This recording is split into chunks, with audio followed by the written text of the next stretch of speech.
Assalamualaikum warahmatullahi wabarakatuh. Salam dan bahagia Bapak Ibu guru hebat. Perkenalkan, saya Adenina Surya, calon guru penggerak angkatan 9 dari SMP Negeri 4 Kalijati, Kabupaten Subang, Provinsi Jawa Barat. Pada kesempatan kali ini, saya akan menyampaikan kesimpulan dan refleksi pemikiran Ki Hajar Dewantara, Modul 1.1, Koneksi Antar Materi. Dasar pendidikan dari pemikiran Ki Hajar Dewantara adalah 1. Menuntun. Bahwa pendidikan itu adalah menuntun segala kodrat yang ada pada anak-anak agar mereka dapat mencapai keselamatan dan kebahagiaan yang setinggi-tingginya, baik sebagai manusia maupun sebagai anggota masyarakat. 2. Kodrat alam dan kodrat zaman. Pembelajaran kita di kelas juga seharusnya menyesuaikan dengan kodrat alam. Anak dari lingkungan pantai memiliki gaya belajar yang berbeda dengan anak dari lingkungan pegunungan. Anak juga berkembang sesuai dengan nilai-nilai budaya dan sosial yang ada di masyarakat tempat ia tumbuh. 3. Guru sebagai petani. Seorang petani dalam hakikatnya sama kewajibannya dengan seorang pendidik yang menanam padi. Petani hanya dapat menuntun tumbuhnya padi. Ia dapat memperbaiki kondisi tanah, memelihara tanaman padi, memberi pupuk dan air, membasmi hama-hama yang mengganggu hidup tanaman padi. Meskipun pertumbuhan tanaman padi dapat diperbaiki, tetapi ia tidak dapat mengganti kodrat iradatnya padi. Misalnya, ia takkan dapat menjadikan padi yang ditanamnya itu tumbuh sebagai jagung. 4. Kodrat anak adalah bermain. Pendidik harus memahami bahwa kodrat anak adalah bermain, sehingga pembelajaran bisa diintegrasikan dengan bermain sambil belajar atau belajar sambil bermain, dengan cara memasukkan unsur permainan dalam pembelajaran agar siswa senang dan tidak mudah bosan. 5. Pendidikan yang berpihak pada murid.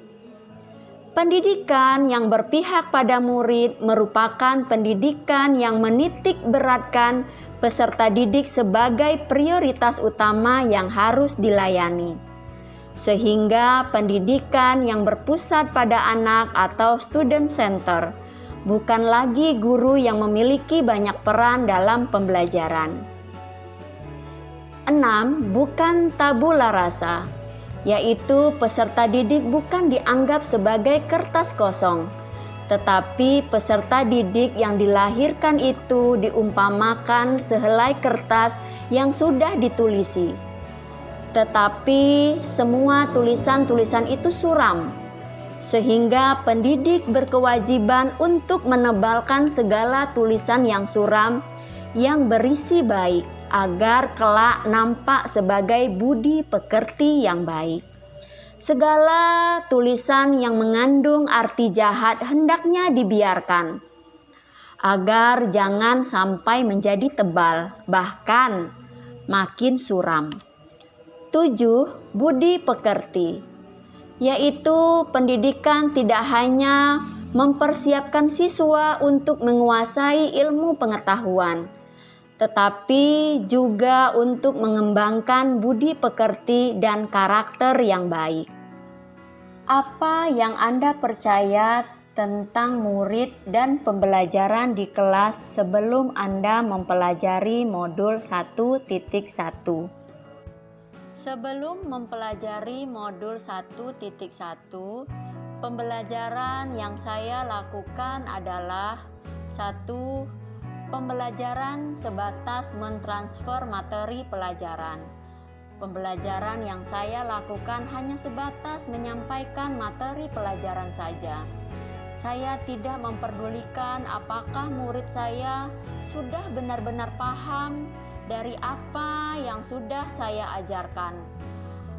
Karena fokus utama saya adalah menyampaikan materi itu yang lebih terpenting. Yang kedua, semua murid mampu menguasai materi yang saya ajarkan. Saya beranggapan bahwa siswa saya memahami dan mampu menguasai materi yang saya ajarkan. Saya pun hanya meminta siswa untuk menghafal materi yang saya ajarkan, tanpa memikirkan bagaimana cara agar materi tersebut dapat dipahami dengan sepenuhnya. Ketiga, kurang memahami karakter anak. Tanpa melihat dan memahami karakteristik peserta didik. 4. Target utama adalah ketercapaian KKM. Karena saya hanya menilai murid hanya dengan melihat dari aspek kognitifnya saja. Jika nilai murid sudah mencapai KKM, maka saya beranggapan bahwa pembelajaran saya sudah berhasil. Yang kelima, pembelajaran yang masih berpusat pada guru. Selain itu, saya pun beranggapan bahwa murid hanya sebagai objek dalam pembelajaran, sehingga pembelajaran hanya berpusat pada guru. Dan peserta didik hanya diam mendengarkan pembelajaran. Apa yang berubah dari pemikiran atau perilaku Anda setelah mempelajari modul 1.1? Setelah saya mempelajari modul 1.1, saya memahami bahwa seharusnya yang saya lakukan adalah yang pertama, guru harus lebih kreatif agar pembelajaran lebih menarik sehingga peserta didik lebih mudah memahami serta memotivasi belajarnya peserta didik sehingga mereka menjadi lebih semangat dalam belajar. Yang kedua, menyadari setiap siswa memiliki potensi yang berbeda-beda. Jadi, tidak semua siswa memiliki potensi yang sama. Dan potensi-potensi yang dimiliki inilah yang harus kita petakan.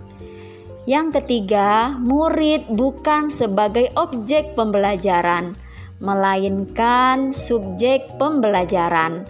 Murid memiliki kebebasan berekspresi, mengemukakan pendapat, dan berkreasi sesuai dengan bakat dan minat yang mereka miliki. Yang keempat, memahami karakteristik peserta didik. Saya harus mempelajari karakteristik murid karena setiap anak dilahirkan unik, dengan kelebihan dan kekurangannya masing-masing. Saya harus menghargai setiap karakter murid, berikan kesempatan untuk mereka tumbuh sesuai dengan kodratnya. Pembelajaran secara menyeluruh, melakukan proses pembelajaran secara menyeluruh bukan hanya aspek kognitif saja, namun juga aspek afektif, aspek psikomotor, aspek spiritual, aspek sosial, dan aspek budaya. Yang kelima, pembelajaran berpusat pada murid atau student center.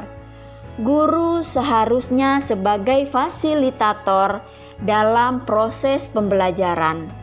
Guru pun harus ikhlas, penuh kesabaran dengan segala ketulusan hati agar terwujud pembelajaran yang menyenangkan dan berpusat pada murid.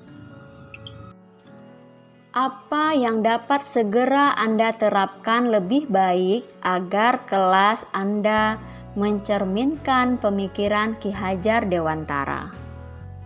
Yang dapat segera saya terapkan dalam pembelajaran di kelas adalah antara lain: 1.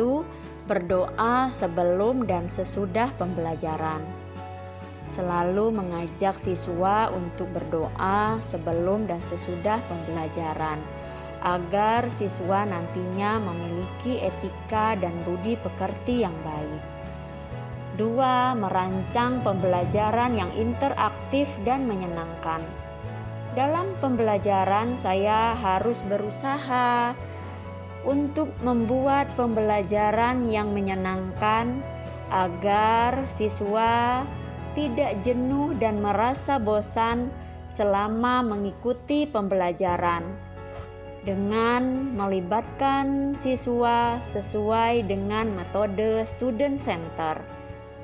3. Memberikan keleluasaan kepada murid untuk berpendapat sesuai dengan pemikiran Ki Hajar Dewantara, yaitu berpikir kritis, kreatif, komunikasi, dan kolaborasi, dengan berpegang teguh pada konsep memerdekakan anak. Jadi setiap peserta didik akan terbiasa dalam mengeluarkan pendapatnya. 4. Tidak lagi menuntut tetapi menuntun, karena tugas guru adalah memberi tuntunan atau arahan yang baik kepada peserta didik. Berusaha menjadi teladan bagi peserta didik, baik dalam perkataan maupun perbuatan. 5. Melakukan refleksi. Selain mengajak peserta didik untuk menarik kesimpulan dari pembelajaran, juga menanyakan kendala apa yang mereka hadapi selama mengikuti pembelajaran yang sedang diberikan. Demikianlah kesimpulan dan refleksi pemikiran Ki Hajar Dewantara yang dapat saya sampaikan. Akhir kata, saya ucapkan terima kasih. Wabillahi taufik wal hidayah. Assalamualaikum warahmatullahi wabarakatuh.